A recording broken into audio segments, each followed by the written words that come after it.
Welcome to Screw the Commute, the entrepreneurial podcast dedicated to getting you out of the car and into the money. With your host, lifelong entrepreneur and multimillionaire, Tom Antion. Hey everybody, it's Tom here with episode 185 of Screw the Commute podcast. I'm here with Joel Stewart. Now, Joel is a franchise guy, the franchise guy. If you've got any questions on franchises, he is your guy. I'll introduce him to you in a minute. And please tell your friends about this podcast. If anybody wants to start a business or they're struggling and they want to improve their business, you've got the right place. We've got tons of stuff. On Mondays, I do an in-depth training session on something that's either made me a fortune or saved me a fortune. And then on Wednesdays and Fridays, I do interviews with great entrepreneurs like Joel. So you can, 3 times a week, you can get a shot of Tom and his guests.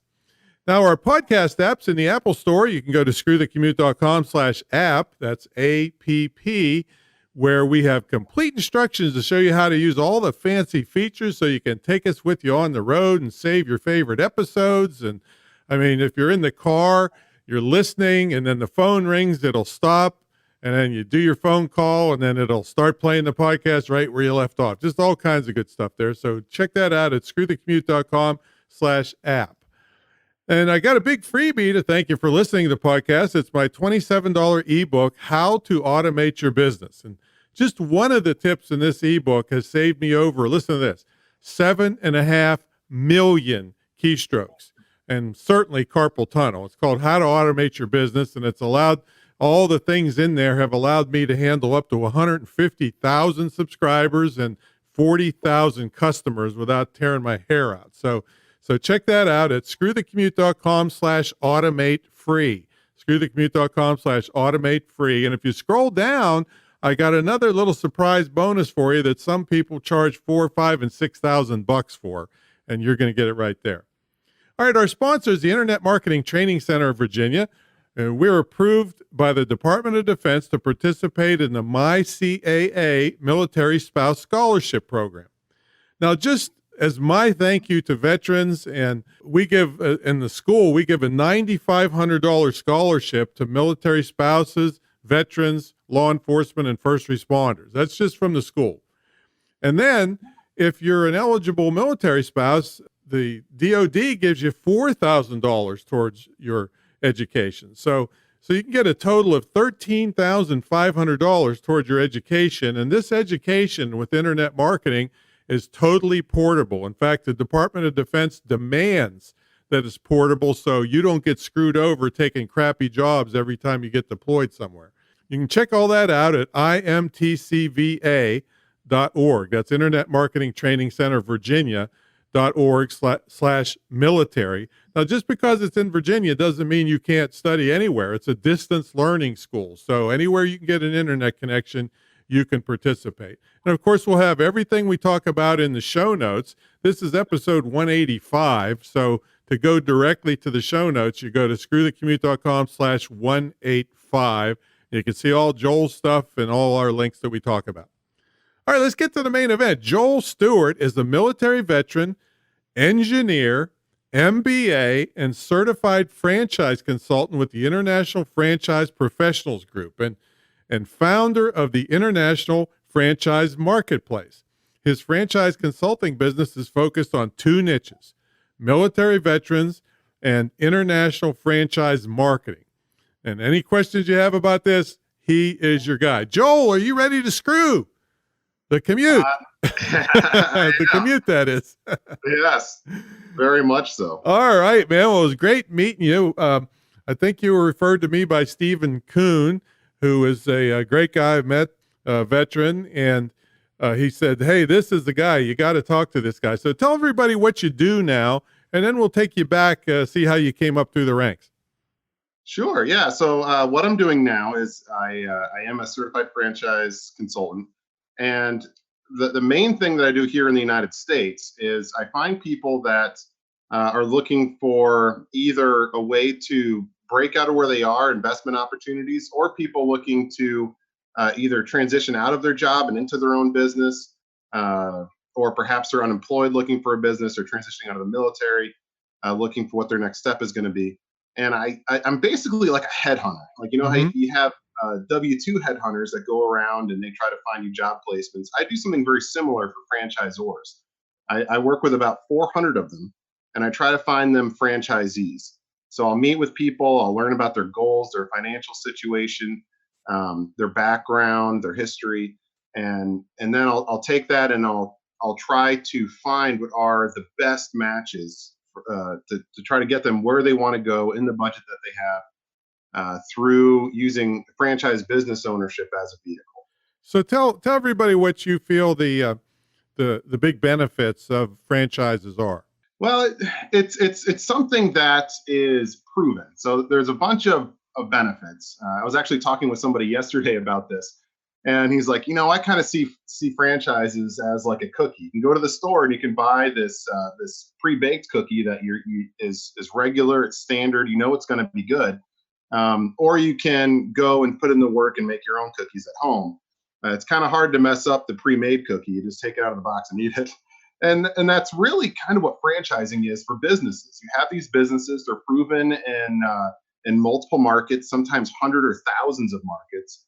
They really have their processes down, and you just have to get into them and follow them. And when I first got into franchise consulting a few years ago, well, the first thing I did is I said, you know, I got to figure out who it is that my franchisors want to find. And when I asked franchisors who their top type of candidate would be, almost 75% of them, the first thing that came out of their mouth was veterans. We want veterans. Probably because they know how to work. Well, yeah, exactly. Well, for several reasons. When you're in the military and you go from duty station to duty station, you show up at a new job. They may be somewhat familiar work, but you don't really know exactly how to do it. And they say, this is how you do it to be successful. You do it and you're successful. And that's really what it is with franchising is when you get into it, military people are much more likely to just go and do it and be successful. And that's what it really boils down to. Because when you're in the business world, it's nice to think, oh, yeah, we're supporting veterans. We're doing this. We're doing that. When it comes down to it, veteran franchisees make more money. They're more successful. And that's why franchisors want them. Yeah. Because they can, as they have told me, I'm sorry, I talk fast. Okay. As they have told me, they can replicate systems in ways that civilian franchisees just have a hard time doing. Wow. So I was going to, this is a highly regulated industry, right? So I was going to start a franchise with a unique business I had a long time ago. And when I started looking into what it took to actually franchise, wow, a lot of regulations, a lot of things. So I guess that's another layer of protection for you that fly-by-nighters would have a harder time getting into the franchise to sell you a franchise, right? You know, a long time ago, you know, if you were to look back to when franchising really got its roots, I mean, franchising really started probably 150 years ago with if you want to try to get way back, but it didn't really come into its own until the 70s. And at that time, if you could just get someone to pay you the franchise fee, they would open up a franchise. It didn't have to be proven. It didn't have to be anything. And so there were people that would be hard selling. There would be people that would be doing scams. And all of that has pretty much been eliminated. There's a lot of reasons to not try to scam people. There's a lot of reasons for franchisors to make sure that they're getting the right franchisees for their system. A couple of those would be that if a franchise system fails, all of that data is collected. There's a data collection group called FranData, and they send these statistics out to all of the lenders. So if there's a franchise system and they've got franchisees failing, all that information, no one else sees it, but the lenders see it. And then it starts getting more difficult for that franchise to get loans for their startups or for their new franchisees. So that's just one way that they're punished. Another way is that there's a lot of stuff that has to be disclosed now with the modern franchise disclosure document. You really can't hide anything. If there's lawsuits, if there are people leaving your system, it's all there in black and white, renewed every year for people to be able to see. And then when they do validation, they start calling franchisees, they want a good report. So franchisors are looking for good franchisees, not just anybody that can write a check. And they've made it so regulated in order to kind of make that environment. So just because it's regulated, though, that doesn't mean that there aren't some better and worse franchises. So I'm sure you're immersed in it so much, you know, how to point somebody to the better ones, right? Right. Yeah, of course. Yeah, there's something like 3,800-ish, and it grows every day, franchises in the United States. Yeah, and if And you tried to figure that out yourself, which yeah, ones are really good, God help you, right? yeah, well, that's why I do what I do. When Right. at first blush, when people hear, "Oh, you headhunt for like 400 franchisors," they think that that's a large number, which it is a large number. But when you find out that there's 3,800 of them out there, you think, "Oh, that's actually only a little over 10% of the total number of franchisors that are out there." So it's there's a lot of options out there. And what I try to do is I try to figure out, looking at different industries, different investment levels, what is the franchise that's positioned the best and has the best history, and for somebody. All right. Now, you said that you kind of punish them if they're bad by alerting the lenders. Don't some of them self-finance? Yes, self-financing does happen. There's a couple that I can think of. The Service Master brands like to self-finance, so I work with two of those: Service Master Clean and Furniture Medic. So those two will do self-financing. Most don't finance internally unless they're brand new. So a brand new franchise, when they go out there and they're thrown out into the public world of franchising, they're competing against Right. 3,800 other concepts. So how is it that you differentiate yourself, or how do you recruit those first couple franchisors that are so key to being able to validate your brand? And self-financing is one of the ways new franchisors kind of hit that. But if you go the self-finance route for starting up, you have to be really, really well capitalized to make that happen. Right. So it's kind of a barrier. I think self-financing may have been more common previously, but nowadays I don't see it all that much. So what if, But well, let me just go yeah. stick on the financing thing for just 1 second. But financing isn't really difficult for franchise businesses. Banks actually really like franchise businesses, and with SBA loans that will take a lot of that risk, it's really easy to get financing. Right, because it's a proven system, right? And then they can Yeah. always check up on it. So what are some of the things though potential franchisees have to watch out for? Uh, so there's several steps to the franchise process through the discovery process, we call it, where potential franchisees can find about the franchise. And the most important step, in my opinion, is validation. And this is where they can validate that all the things the franchisor is saying are true. So the franchisor is saying, we're going to teach you all of these things, every single aspect of the business. You don't have to have any history in it. How do you know that's true unless you call up existing franchisees Hmm. in the validation process and just kind of pick their brain? And that's one of the things that's going to be in the franchise disclosure document, is all of the existing franchisees, with at least an email, for you to just email them and Oh, say, hey, I'm looking into your system. You mind just giving me a few minutes to talk about it? And they can do it. But things to watch out for. One of the things I look at, one is the item 19. So the item 19 is financial performance statistics. It's in the franchise disclosure document. It used to be really rare for franchisors to put data in there, but not so much anymore. Now that there's 3,800 franchises out there, there's a few that don't, but most do. And those have, sometimes it's useful information, sometimes not. So sometimes they'll post whole profit loss statements for all their franchisees, which I've seen. It goes on for pages and pages and pages. And sometimes they'll just say, here's our average revenues, which, by itself is a kind of a useless number. exactly. You know, Yeah. it's Yeah. like, oh, Average here's your revenue is revenue. 2 million, but our expenses were 5. Yeah. So that's where you can use those numbers in combination with validation to try to get a good feel. So if they say their average revenues are $5 million, and you call the franchisees up and you just say, hey, what kind of your margins been? And then you get directly from them. Because here's something that a lot of people don't understand. Franchisors they legally can't tell you anything that's not in that item 19. So they can't say, oh, you're going to make $10 million on a Right. franchise, unless it's in black and white, proven statistics that it's there. But the franchisees in validation can tell you as much as they want about their specific situation. Right. So they can say, these are my margins, here are my revenues. Here's how I'm doing. So so that's where you can take, if it is kind of vague, you can kind of double down on that. But if it is really vague, if they only have, say, a gross revenue number, you got to do some extra calls in the validation So process it to try to still figure could out. be legitimate, but Yeah, you got to dig yeah, deeper. it could just be that it's hard to quantify. So Hmm. like there's one franchisor that I'm currently working with, Home Investors, which I like a lot. This is a good work from home one for people that want to screw the commute. If you're familiar with the phrase "we buy ugly houses," Right. Hmm. um, yeah, so they've got this really awesome system for finding distressed sellers, and it's a win-win. These people really need to sell their house fast. They sell it fast for cash. The people get it, they flip it. It's a win-win for everybody. But it is really hard for them to get actual metrics off of that. How much are you going to put into Right. marketing versus how much is the house going to sell for when it actually sells? What do you buy it for? How much is going to go into flipping it?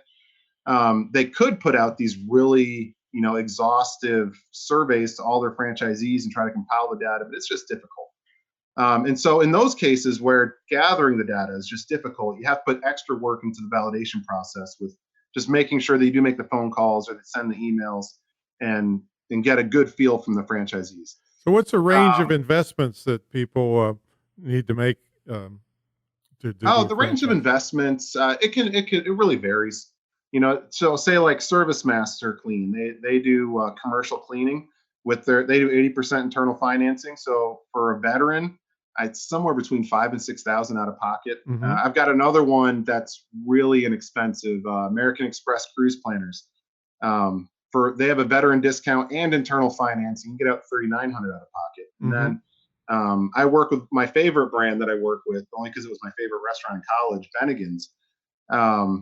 They're look that's a casual dining, Right. full Sure. Yeah. restaurant. I've That's been going there. to be Yeah. $2 million investment. Hmm. Yeah. So that's where there's this whole range of all types of franchises, whether it's coaching or construction or personal services, pets, you name it. There's dozens of different industries you can get into that have all kinds of investment ranges. And that's one of the important things that I do is I look at people's financial situation and I say, given your goals, what you want to do, and your ability to invest, here's what I'm recommending. And I can kind of point them towards the right thing. Right. Right. All right. Let's A take you. couple of things, if I could just Yeah. rewind for just 1 second on the things to watch out for. Two other things I just want to point out is in the beginning of the franchise disclosure document, there's going to be a section on lawsuits.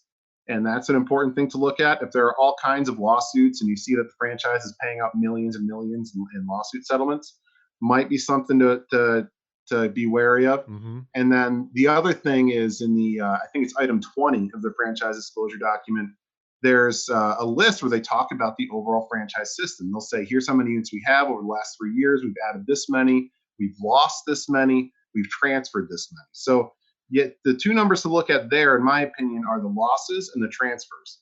The losses are obviously bad. I mean, it could just mean that people retired and they closed down, or it could mean that people weren't successful. So if there's a high number of losses, you got to be wary. The other thing is transfers. Transfers is a way that franchisors can try to hide failing businesses. If they, if they try, they can try to sell that license to somebody else at a discounted rate, or even maybe even get an investment group to buy. There are ways to use the transfer system to try to hide losses. So I if you see see. a high number of transfers, some transfers is normal, because if you buy a business, you want to have an exit strategy, you want to be able to sell it, which would then show up as a transfer. But if there's a transfer number that's, 30-40% of the system, there's probably a problem in there hiding. So if somebody buys a franchise and then builds it up really good and does want to sell it, how does that work? Is it automatic that they're allowed to, or does the franchisor have to approve, or what? How's that work? Yeah. So selling it is very much like selling any other business. And the only real difference is that the franchisor generally, and this is going to be in the franchise purchase agreement, Hmm. the franchisor generally needs to approve the new buyer. So if somebody's coming to you and they say, "Hey, I got this $100,000 line of credit. You've got a business here that I think is worth 100,000. I'm going to take this out and buy your franchise, but now I'm fully leveraged." The the franchisor is going to look at that and say, hey, we have minimum net worth requirements of $250,000. This person doesn't meet our requirements. They're not allowed to be a franchisee. So they could shoot down potential buyers Right. if they don't meet their minimum requirements. Got it. Yeah, sure. All right. So let me take you back. So were you an entrepreneurial kid? Not a lot. I was always someone that I was kind of one of those characters that you might, consider the class clown or whatever. I like to have fun. I like to try to be funny. As pointed out, and I was just telling you about the book you inspired me to finally publish that I wrote a couple of years ago, the Vegetable Hating Meat Eater's Guide to Lazy Juicing. I like adding or inducing a little humor in everything I do. But no, I when I was getting out of high school, there were two things really one thing I really wanted to do, maybe two. One was to get into voice acting because I love doing impersonations. I love different voices. The other was just get into straight up Come on, give us a sample. Now you can't bring that up and not give us a sample. Now I'm going to tell you, if you do not buy a franchise, I'm going to get to the chopper and I'm going to get you. That's my favorite one. I've lost some of them over the years. You got to have a good Scooby-Doo, don't you? Everybody. No. I did a commercial for my dad a little while ago, and I did he had me do some celebrity impersonations. I think I did Sean Connery and Liam Neeson and then my Arnold Schwarzenegger one. Yeah, just so everybody knows, that wasn't really Arnold Schwarzenegger visiting Screw the Commute podcast, just in case they. How do you know it could be Screw the Commute? So you went up through school, but I mean, was it an entrepreneurial family at all? No, well, now it seems that way because now my mom and my dad have different businesses. My mom is a real estate broker, and my dad's got a business making jam. And that's what I made that commercial for. He's got you can go to www.simplyjam.net, and he has handcrafted jalapeno jams. They make them in a local. Simplyjam.net. No, my dad worked for the state. My mom had some jobs working for banks and supermarkets and a couple different things in their finance departments. But that's kind of weird. It's kind of like after we got out of the house, everyone was free to just be entrepreneurs, and that's kind of what we did. All right. So how'd you get? So you went through school? So I guess the logic in me won out, and I didn't mean to talk over you there. So you can tell that I'm a well-married man because I recognize when I talk over people. I still do it subconsciously, but I recognize. All right. So you got through school, and then how'd you get into the service? Yeah. So the logic in me won out because I thought to myself, I could go do something like engineering where I know I'm always going to have a secured financial future, or I could go into acting where it's kind of a long shot. Maybe I make it, maybe I don't. It's just random luck kind of deal. And the logic went out. I went into engineering. So I went to Rochester Institute of Technology for mechanical engineering. And when I was going through that, I started thinking, do I really want to just work for somebody else so that they make more money than me my whole life? And I really didn't. So that's probably the first seeds of being an entrepreneur. Is I kind of realized that if I'm an employee, I'm always going to be making less than I'm worth because otherwise they wouldn't hire me. Right. Exactly. That's kind of what a job is. You hire people so that they can make you money and you pay them less than they're worth so that you get the difference. Right. Exactly. But instead of becoming an entrepreneur, I joined the Navy. So I joined a profession where I could use my engineering degree. I joined the Navy Civil Engineer Corps, where I could use my engineering degree, but not actually do engineering, not go, work as an employee. And I did that for another about 7 years. So that kind of after I got out of the Navy is when we moved back to where my family was, so my kids could be around the grandparents. And where I was living, there wasn't a lot of job opportunities. Someone with my qualifications. I'd done government construction contracting. I'd done public works department, management, safety stuff with an engineering degree. And if I wanted to commute, screw the commute. If I wanted to commute an hour and a half, I could get a good job. Oh, man. But I did not want to commute the hour and a half to a job.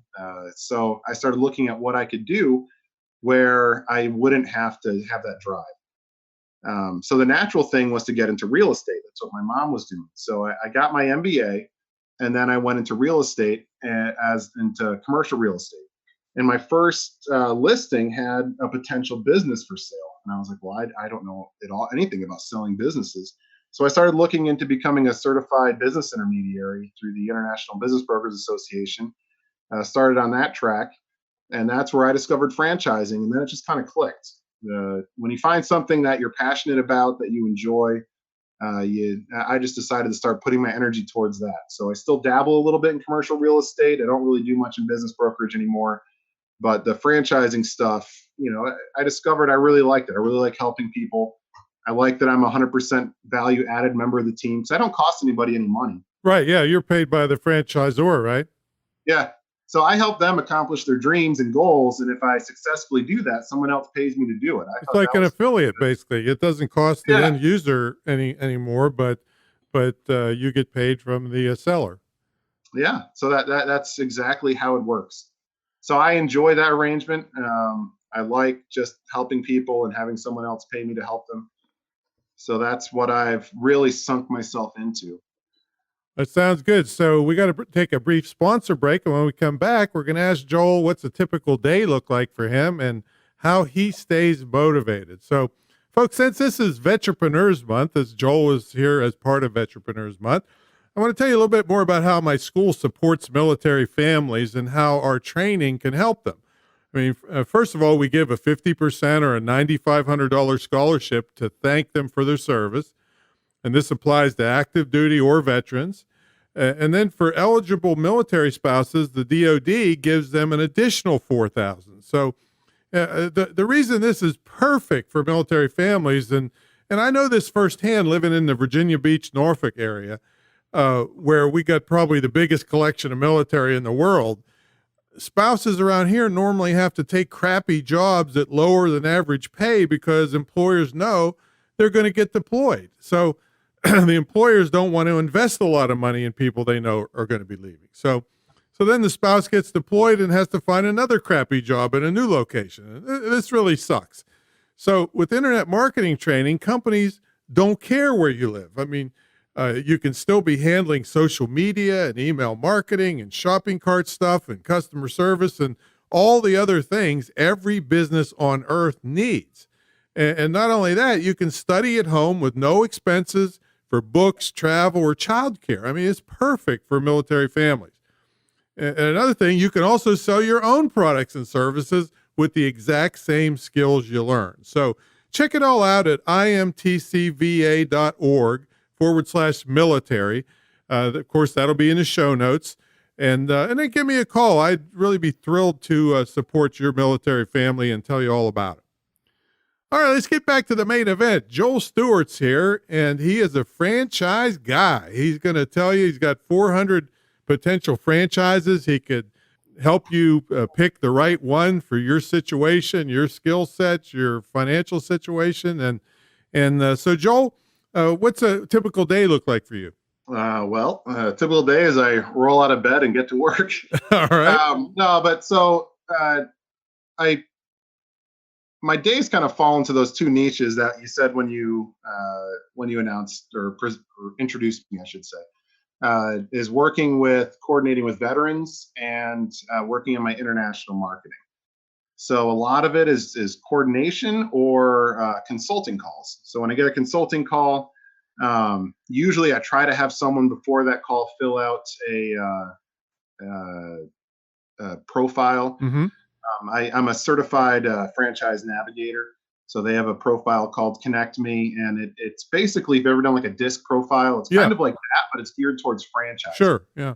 Franchise Central developed it. They've been doing franchise stuff. Behavioral sciences has been their specialty in the franchise world since I think they were founded in 1988. But the guy's been doing it since 82 or maybe even earlier.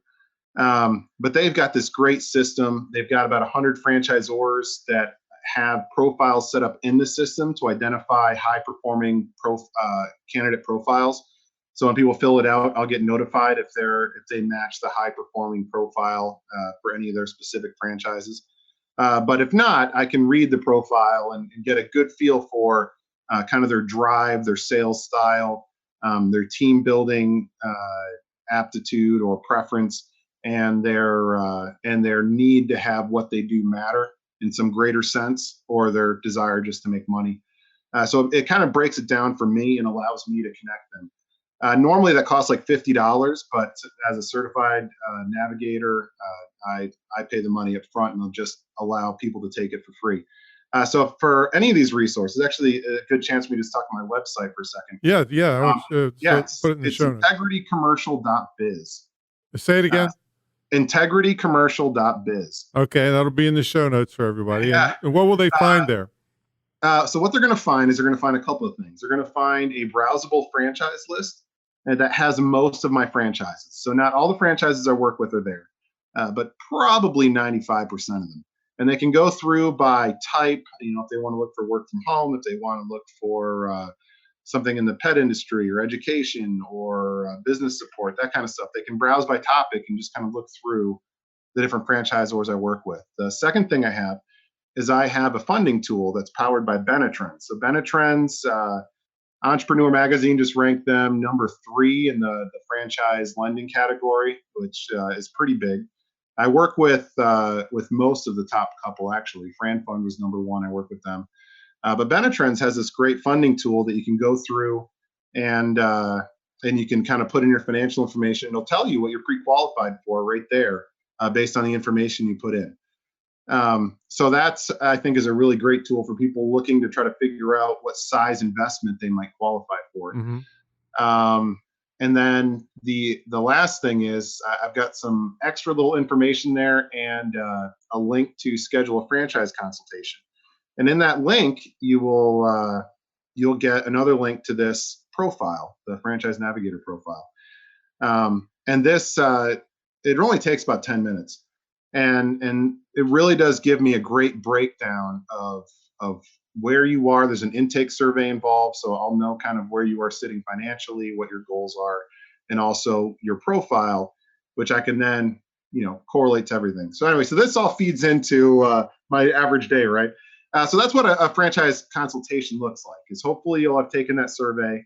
I can go through it with you, and I can start getting some good background information so that I can then start doing some research on your behalf. Sometimes I'll throw out concepts here and there just to get your feel for them, to see what your thoughts are. And where do you live? Are you on the East Coast? I'm up in Connecticut. Okay, so East Coast time zone. Okay. Yeah. All right, so I got a 2-part question for you. Sure. One is do you represent, or are there a lot of franchises available outside the U.S.? And the second part is, are there a lot of people that are non-U.S. citizens wanting to buy U.S. franchises? Oh, yes. So yes and yes. Okay. So that's one of the things. So other than taking franchise consultation calls, I do educational stuff where I listen to your podcast, for instance, or I research for my franchisors. Right now I'm doing research on a webinar series I'm going to be putting together on work from home franchises. So I've got about 150-ish franchises that could be work from home in various aspects. Screw the commute, man. I'm telling you. Yeah. Well, when you look into a work from home franchise, there's various ways that can connect into screwing the commute, because some are kind of true work from home. Others are more like you have to do some traveling to do some sales, but it's mostly work from home. Others is you're coordinating the business from home, but you still have to go for, like, say, construction. Yeah, no, I get it. It's just the grind of the everyday commute that I'm so much against. So certainly once you manage your own schedule, it's really hard to go back. It's like my biggest fear in life is becoming a W-2 employee again. So is that what motivates you? How do you stay motivated? Well, my kids are always motivating. My wife, the need to pay bills is always motivating. Yeah. But honestly, I really like to help people. So I was talking about I took that survey for myself, the one I was telling you about that does the behavioral assessment. And they've got this contributor score. And the contributor is a measure of how much of what you do has to make a difference. So if you're scoring like the 55, 65, what you do, is a nice add-on, but you don't really care. You just really just want to make money. Between like 65 and 75, it's a deciding factor. You want what you do to make money. It's not a driving force, but you do want it to be there. And then above 75 score, it's a driving force, helping people, making sure that what you do has a greater impact on society and everything is a driving force. And above 90, you're not really entrepreneurial. You're going to be an activist. You're going to be out saving the whales. You're going to be doing something like I scored in at an 82. So Okay. I'm not quite save the whales, but helping people is a driving force behind why I do what I do. And that's really what keeps me There motivated, you is go. just trying to help people. So then the other thing is the international part. So I do have a business I started recently called the International Franchise Marketplace. I started it because just kind of a random connection. A friend of mine is the executive director of the Oman American Business Center, and I worked with her to pull off this great conference back in April in Oman. And I kind of realized I was onto something there for being able to provide low cost international exposure for franchisors. And I networked with another guy in the tribe who's involved in the American Chamber of Commerce in Thailand. So I'm going to do it in Thailand, Bahrain, and I'm going back to Oman in October. But outside of that, franchisors very much are looking outside of the United States. Mexico and Canada are easy ones. If you're up there and you want to start a franchise, I work with a lot of franchisors looking to expand to Canada and Mexico. Outside of that, it shrinks considerably. I mean, I would say probably for the Middle East or Southeast Asia market, we are looking at I'm probably working with about 30 to 40 franchisors that are really interested. And I've got more that if I brought them somebody, they would probably say yes. When you get into international expansion, especially into other non-North American countries, there's a lot of unknowns when it comes to the legal format, the Right. cultural differences. There's a lot that can go into that on the franchisor side, and not everybody's really looking to do that right away. So that's kind of the way the international landscape looks. I can think of some interesting ones I would start in Bangkok, but I'm not sure they get approved by any. I spoke there twice. It was very Well, if you want interesting to talk after this, place. Yeah. So anyway, thanks so much for taking the time to talk to us about this. We've never had anybody on that talked about this before, and it's I didn't realize you could get in for a relatively low amount. I Yeah. thought everything started $20,000, $40,000, $50,000. So it's good to know that there's a wider range. Yeah, well, some of the ones that the listeners of this podcast might be interested in is more of looking at franchising as an empire building / investment option. Mm-hmm. There's a lot of franchises, especially in the food and fitness space, and personal care, beauty, that type of stuff, that are kind of built to be semi-passive / passive ownership, where you're looking at spending maybe 5 to 10 hours a week owning multiple locations. And that might be a good thing to look into. There's a lot in those industries that you're not going to be managing. You're not going to be in there every day, but it could be another revenue stream or another way that someone might build their business empire. Totally good to know. So thanks so much, man, for coming on. Check everybody. Give them the website again. That'd be integritycommercial.biz. Integritycommercial.biz, and that's Joel Stewart. So thanks so much, and we really appreciate it. I don't like to be cliche about it, but truly we appreciate your service to the country and all the things you're doing for vets. All right, and I appreciate you having me on to this podcast. All right, so okay, everybody. So we will catch you all in the next episode. Check out Integrity. What is it? Commercial? Integritycommercial.biz. Commercial.biz. There we go.